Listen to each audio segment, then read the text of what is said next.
L'accessibilité par le TGV, par la grande vitesse pour la Bretagne, c'est une nécessité.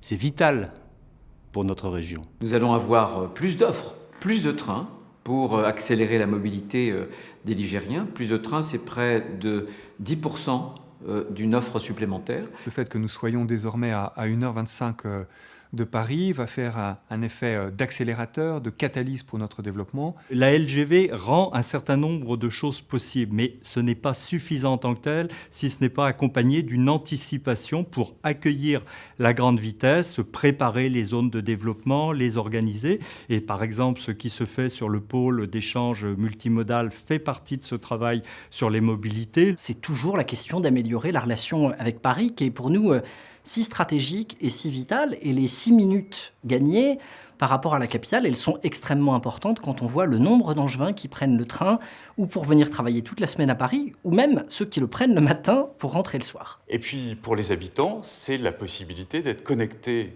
bien sûr à la région parisienne, mais aussi à la métropole rennaise et plus globalement au reste du monde.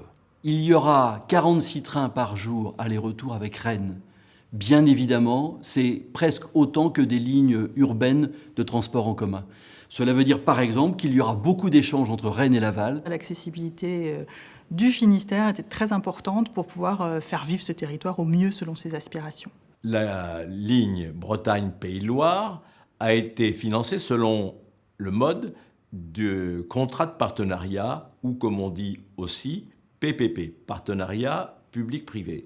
Au total, l'agence aura payé 2 147 milliards d'euros, mais les collectivités territoriales vont être aussi fortement appelées à contribuer à hauteur de 28,4% du montant de ce que coûtera cette infrastructure. Notre part de financement est relativement modeste dans un projet qui est très lourd, de 3,5 milliards, c'est quand même quelque chose de très important. Et le bénéfice pour nous est évident. Les retombées économiques sont très importantes, même si elles ne sont pas encore totalement mesurées. Nous savons que, si vous me permettez l'expression, nous en aurons pour notre argent. Les bénéfices attendus, ce sont évidemment et d'abord des bénéfices en termes d'emploi. On parle de 7000 emplois nouveaux accueillis sur l'opération Euro-Rennes à terme.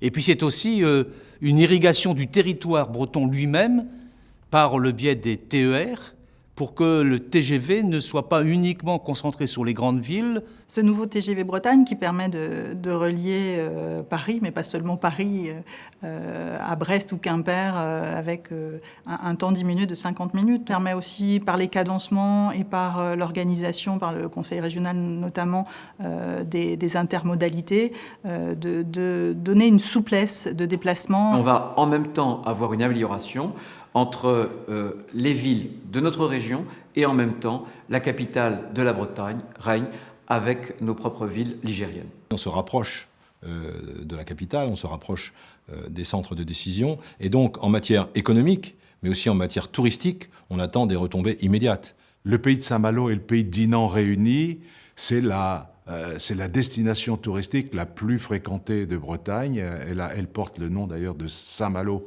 baie du Mont-Saint-Michel.